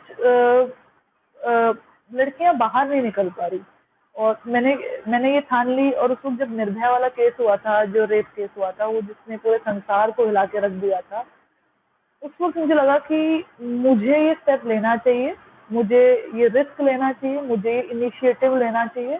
इनिशिएटिव पे मैं बिलीव करती हूँ कि अगर इनिशिएटिव नहीं लेंगे तो आप पूरे जिंदगी भर आप रिग्रेट करेंगे कि अरे हम वो कर लेते, ये कर लेते। हमने मैं 10 स्टूडेंट से मैंने स्टार्ट किया, मैंने जो सीखना, और आप वहीं से, क्योंकि उस वक्त मैं ट्रेनर भी थी और खेल भी रही थी। जब मैंने सीखना शुरू किया, मेरी गलतियां और सामने आई कि अच्छा मुझे इसमें और अपडेट होना है, मेरे को और नॉलेज मिली, मेरे को आइडिया आया कि मुझे डिफरेंट डिफरेंट कलाओं को सीखना चाहिए और एक आत्मरक्षा का एक सिलेबस बनाना चाहिए। और वो सिलेबस बनाया, मैंने उस पर स्टडी करा। और क्योंकि मैं लड़कों के साथ प्रैक्टिस करती थी, बाहर के कम से कम राजस्थान के बाहर से लगभग 20-25 मैं कोचेस में सीख चुकी हूँ, इंडिया के बाहर के कोचेस से भी मैं सीख चुकी हूँ। ट्रेनिंग ली, जो मेरे को स्पोर्ट्स टूर्नामेंट में भी हेल्प आया, और स्ट्रीट फाइट में क्या सिखाना है फोर्सेस को, स्टूडेंट्स को, महिलाओं को, वर्किंग स्टाफ को, चाहे वो बैंक की स्टाफ को, मैंने उनको भी ट्रेनिंग दी है। तो कहीं ना कहीं लड़कियों को वुमेन एम्पावरमेंट का जो जरिया भी, मुझे लगा कि जब मैं छोटी थी तो मुझे भी प्रॉब्लम होती थी, बाहर से लोग ऐसे घूर के देखते थे, कोई एक लड़की जाती है, टीज करते हैं, कमेंट करते हैं। तो मेरे अंदर एक एग्रेशन था, जो कि मैंने उसको स्पोर्ट्स में डाला, जो कि जिससे मेरा पेशेंस बढ़ा। दूसरा एक एग्रेशन था कि कोई आपको गलत नजर से देख कैसे सकता है, तो उसको मैंने सोचा कि मुझे आगे आना चाहिए सेफ्टी टेक्निक्स को सिखाने के लिए। 10 बच्चों से शुरुआत की थी, और लगभग बैंक स्टाफ और फोर्सेस हुई हो, स्कूल चिल्ड्रन हो, एनजीओज हो, कितने सारे फाउंडेशन हैं जिनको हम लोग ट्रेनिंग दे चुके हैं, और लगभग लगभग 2 लाख के ग्रुप में हम लोग ट्रेनिंग दे चुके हैं। और अपने आर्ट से मैंने, जैसे आपने बताया, लगाव, अपने आर्ट से लगाव करना। अगर आप सोचोगे कि आपके साथ कुछ गलत बदतमीजी हो रही है, तो आप सिखा भी ढंग से पाओगे। आपको लगेगा, आजकल कोचेस क्या है, आजकल कोचेस भी सीरियसली नहीं लेते सिखाते वक्त, वो सोचते हैं कि हमको क्या मिल जाएगा, हम क्यों सिखाएं। तो कोई अगर स्पोर्ट्स भी सिखाते हैं, तो अगर आप ये खुद सोचो कि आपका बच्चा खेल रहा है, और ये सोच के आप सिखाओ, या आप खुद खेल रहे हो, ये सोच के आप ट्रेनिंग दो, या आप खुद रिप्रेजेंट कर रहे हो, ये सोच के आप सोचो, तो कहीं ना कहीं पॉजिटिविटी आती है, और आप अपना 100% देते हो हर चीज में। क्या बात है। और ऋचा मैम, राम कुमार रेवाड़ साहब लिख रहे हैं, आप बहुत अच्छा लग रहा है, एक महान शख्सियत के साथ इतने पुरस्कार प्राप्त करना, ये बहुत ही गौरव की बात है, good luck. Babulal Sharma sir कह रहे हैं गुड मॉर्निंग, स्वागत है मैम। आशिक दैया जी कह रहे हैं बहुत बढ़िया मैम। और मुदी दरीज ji very good morning. Munish Kaushik ji जय हिंद sir. Ravi Prem Gautam ji hello everyone, this is Ravindra Kumar, assistant professor of physical education, government college Bachchu Kalan, Fatehabad Haryana. क्या बात है, क्या बात है, स्वागत है आपका रवि प्रेम गौतम जी। एडोरेबल मुबीद अजीत जी बोल रहे हैं, संदीप मान सर जुड़े हुए हैं मैं आपको बता दूं, हनुमानगढ़ राजस्थान, हिंदुस्तान की शान। संदीप मान सर आपको गुड मॉर्निंग बोल रहे हैं। ग्रेट जर्नी रवि प्रेम गौतम जी, लवली बरार जी, राम राम जी, Madan Kumar ji, very nice. Neha Yadav ma'am, अगर मैं जिनके बारे में कई वो स्पोर्ट्स को लेके इतनी क्रेजी हैं, इतना हमारे एसकेडी परिवार के मेन मेंबर हैं, वो आपके लिए लिख रहे हैं, मेरे पास शब्द नहीं है कि मैं कैसे ऋचा गौर मैम की तारीफ करूं। Deepak Singh ji, great effort of SKD and Richa ma'am. UV Saraswat good morning. मैं नाम इसलिए ले रहा हूं ताकि तमाम आपको सुनने वाले, जसवीर सिंह जाखड़ जी ग्रेट एफर्ट, राम कुमार रेवाड़ जी, बहुत ही कठिन परिस्थितियों से गुजरना पड़ता है लड़कियों को घर से बाहर निकलने पर, लेकिन दिल में जज्बा हो तो कोई भी कार्य कठिन नहीं। आपने सिद्ध कर दिया, सैल्यूट करते हैं आपको। Thank you. आशिक भैया भी कह रहे हैं, उन्होंने मुझे फ्रेंड रिक्वेस्ट भेजी है। आशिक भाई मेरे 5000 कंप्लीट है, मैं आज ही चेक करता हूँ, मैं किसी को जरूर डिलीट करके मैं आपको एक्सेप्ट करूंगा। हर लड़की जब पड़ेगी सब पर भारी, जब ऋचा जी को अपना आदर्श मानेगी। क्या बात है, बहुत खूब मजा आ गया Richa Gaur ji, I am proud of you. Neha Yadav ma'am कह रही है आइए मैम, बहुत ही अच्छा लगता है और जानकारी भी, और ऋचा मैम बहुत अच्छा लग रहा है। ऋचा मैम मेरा अगला सवाल,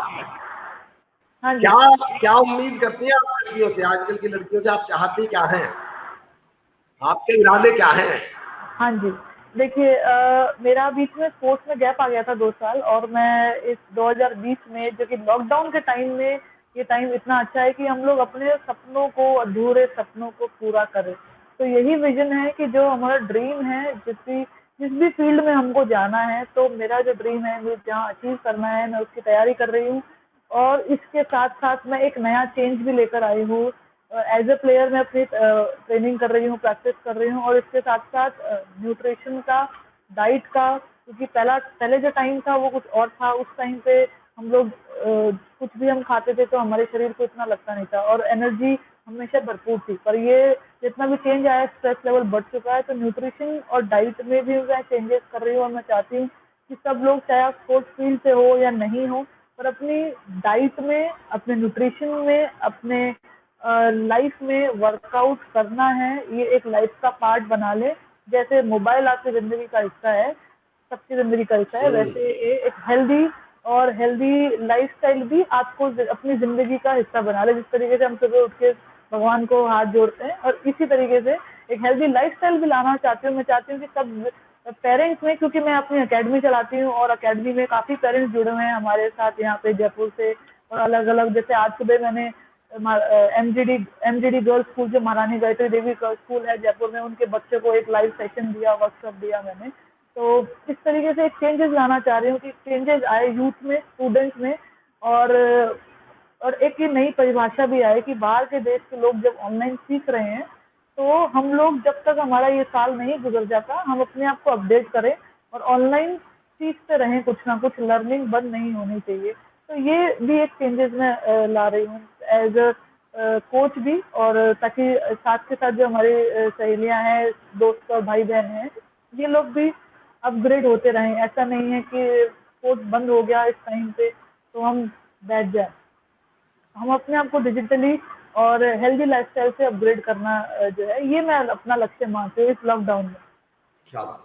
रिचा मैम, अगर मैं आपसे कहूँ किसी एक खिलाड़ी के 3 गुण बताइए कि इन गुणों के बगैर तो कोई इंसान खिलाड़ी बन ही नहीं सकता, कामयाब तो बहुत दूर की बात है, खिलाड़ी नहीं बन सकता।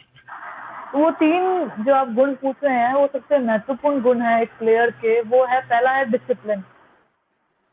सबसे पहला जो है हमारा डिसिप्लिन। हाँ, जिसमें, क्योंकि डिसिप्लिन में क्या होता है, हम अपना एक माहौल बना लेते हैं, उस माहौल और उस टाइम टेबल को फॉलो करते हैं, और हमें पता चल जाता है कि हम डेली करते करते करते करते करते उसमें महारत हासिल कर लेते हैं।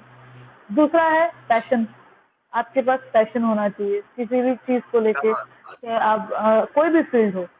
और तीसरा है पेशेंस। पेशेंस रखेंगे, सब्र रखेंगे, तो रिजल्ट आएगा। तो ये 3 जो है सबसे इम्पोर्टेंट है। क्योंकि क्या है, मुझे पेरेंट्स बोलते हैं हमारे बच्चे को 5 साल हो गए सीखते हुए, अभी तो सिर्फ नेशनल में पार्टिसिपेट ही किया है। तो बहुत भी कंपटीशन बढ़ चुका है स्पोर्ट्स में। स्पोर्ट्स क्या, बिजनेस, हर फील्ड में कंपटीशन बढ़ चुका है। तो पेरेंट्स पेशेंस नहीं रख पाते। वो बोलते हैं कि हमें अपना बच्चा विराट कोहली बनाना है, या अभी हम चाहते हैं हमारा बच्चा संदीप मान जैसा बने, या कल ही बन जाए मैरी कॉम। ये बच्चा प्रेशराइज में होके गेम ही छोड़ देता है कि चलो मैं नौकरी कर लेता हूँ, इनकम हो रही है। ये 3 चीजें हमको ध्यान में रखनी है। ये 3 चीजें क्या आपने बहुत ब्रीफली 3 चीजें इतनी बढ़िया बताई मैम। धीरे धीरे रे मना, मैं सारे पेरेंट्स से कह रहा हूँ ऋचा मैम की तरफ से कि धीरे धीरे रे मना, धीरे धीरे सब होए, और माली सींचे लाख पेड़ तुम्हारे फल होए। आप 4 बोरी खाद डाल दोगे तो कल ही सेब नहीं लग जाएंगे भाई, सेब तो उतना ही टाइम लगेगा। आपने बहुत अच्छा मैसेज दे दिया ऋचा मैम। कामयाबी जो है ना, वो बाल बढ़ाने की तरह है, बाल कटाने की तरह नहीं है। भाई बाल कटाना तो 15 मिनट का डिसीजन है, बाल बढ़ने में तो 3 महीने ही लगेंगे, चाहे वो अंबानी के बाल हो या अमर के बाल हो। तो ये बात आपने कही, बहुत बड़ी बात। Thank you so much. तमाम लोग आपसे जुड़ रहे हैं मैम। सर कह रहे हैं ऋचा जी को सैल्यूट। क्या बात है, संदीप सर की तरफ से ऐसा सुनने को मिल रहा है। नया यादव में कह रहे क्या बात है, बहुत खूब मजा आ गया ऋचा गौर जी से, I am proud of you. Prabhunath Bhaksara ji कह रहे राम राम जी, बहुत ही अच्छा लगता है, बहुत ही शुक्रिया। आशिक ji, Sarita Mati Chauhan, salute you ma'am, proud of you. Ramveer Tanwar ji हमारे छोटे भाई जुड़ चुके हैं। रामवीर भाई बहुत बहुत स्वागत है आपका। ऋचा मैम लास्ट सवाल है, आज का लास्ट सवाल, और ये लास्ट सवाल ये है कि आप अपने मन से सवाल सोचकर अपने मन से जवाब दे दीजिए कि आप क्या मैसेज देना चाहते हैं, आप क्या मैसेज देना चाहते हैं, क्या सुझाव देना चाहते हैं, क्या कहना चाहते हैं। ओके, मेरे को 10 से 12 साल हो चुके हैं इस जर्नी में। बहुत सी दिक्कतें आई, और जब मुझे टॉप 100 मैं बताना चाहूंगी, जब मुझे प्रेसिडेंट अवार्ड मिला, टॉप 100 वुमेन ऑफ इंडिया के टाइटल से नवाजा गया, तब मुझे लगा 2016 में, तब मुझे लगा कि मेरी 12 साल की मेहनत रंग लाई है। 12 साल कठिन परिश्रम, जिसमें आप स्पोर्ट्स भी खेलते हैं, पॉलिटिक्स भी होती है, आप सिखाते भी हैं, फंड्स की कमी भी होती है, फिर आप फंड्स जनरेट करना भी सीख जाते हैं। तो ये एक स्पोर्ट्स सिखाता है। काफी लोगों को पता नहीं कि स्पोर्ट्स में इतने सारे करियर हैं, sports physiotherapist, sports teacher, sports coach, और अब तो sports mental training, nutrition, sports nutritionist, बहुत सारी जो है करियर स्पोर्ट्स जो है जुड़ चुके हैं। एमबीए है स्पोर्ट्स मैनेजमेंट में, जो देखा है, जो आईपीएल की जो लीग है, कितने लीग हो रहे हैं, उसमें जो जिन्होंने स्पोर्ट्स में एमबीए किया है वो लोग अपना इस पे अच्छे जॉब पे, अच्छे पे स्केल पे जो है बॉम्बे में, दिल्ली में, जयपुर में भी काम कर रहे हैं। तो स्पोर्ट्स में बहुत सारा करियर है, और यही नहीं, आप अपना तो खुद स्टार्ट कर ही सकते हैं, पर साथ के साथ आप किसी सोसाइटी से, एनजीओ से जुड़ के, एनजीओ में स्पोर्ट्स स्टार्ट हो चुका है। तो अब आप सोचिए, एनजीओ के लेवल, नॉन प्रॉफिट ऑर्गेनाइजेशन, जहाँ पे स्पोर्ट्स की जो है टीचर्स को ले रहे हैं, फिजिकल एजुकेशन को ले रहे हैं। तो स्पोर्ट्स, फिजिकल एजुकेशन, योगा और जिम ट्रेनिंग, ये एक कनेक्टेड है। इसमें बहुत सारे स्कोप हैं, तो कोई भी चाहे तो स्टार्ट कर सकता है। इसकी पढ़ाई है, और इंडिया से बाहर भी इसकी मास्टर्स में पढ़ाई होती है, पीएचडी होती है। और वही जो एक नेट क्लियर को सैलरी मिलती है, कि जिसने नेट क्लियर करा है जिसको सैलरी मिलती है, वही एक स्पोर्ट्स में जिसने पीएचडी करी है वो भी वो स्किल प्राप्त कर सकता है।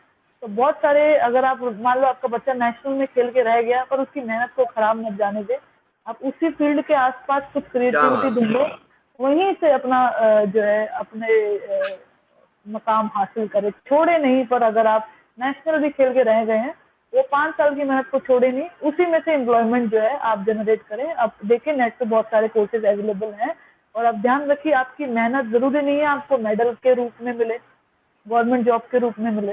कभी ऐसा, जैसे मुझे बहुत बड़ा प्रेसिडेंट अवार्ड मिला जब मैं राष्ट्रपति भवन गई, और मुझे यकीन नहीं हो रहा था, मुझे 5 दिन तक यकीन नहीं हुआ, मैं बस थप्पड़ मारा मैंने खुद को कि हाँ, मैं राष्ट्रपति भवन में हूँ, मैं वहाँ हूँ। मुझे नहीं यकीन हो रहा था, वो मैं हम लोग ऐसे मैं उड़ रही थी हवा में, ऐसा था, सपने जैसे लग रहा था। एक मंजिल मिलेगी, पर आपको रुकना नहीं है।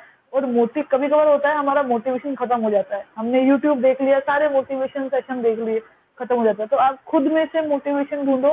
जैसे मैं बच्चों में से मोटिवेशन ढूंढती हूँ, जब मैं बच्चों को सिखाती हूँ, उनकी एनर्जी देखती हूँ कि कितने फास्ट हैं, तो उनसे कम्पीट करती हूँ। तो अपने ही माहौल में से आप मोटिवेशन और पॉजिटिविटी ढूंढो, अगर खत्म हो गई है तो फिर उसको बरकरार रखिए अपनी हर उम्र तक। और यही जिंदगी है, यही हमको रिंग के अंदर भी सिखाती है कि हमको पॉजिटिव रहना है, पेशेंस रखना है और लड़ना है। और यही मुकाबले हमको, यही दिक्कतें हमको अपनी लाइफ में भी आती है, हम किसी भी स्टेज से गुजरे तो हमें उसी तरीके से डट के सामना करना है, लेकिन आगे बढ़ते रहना है।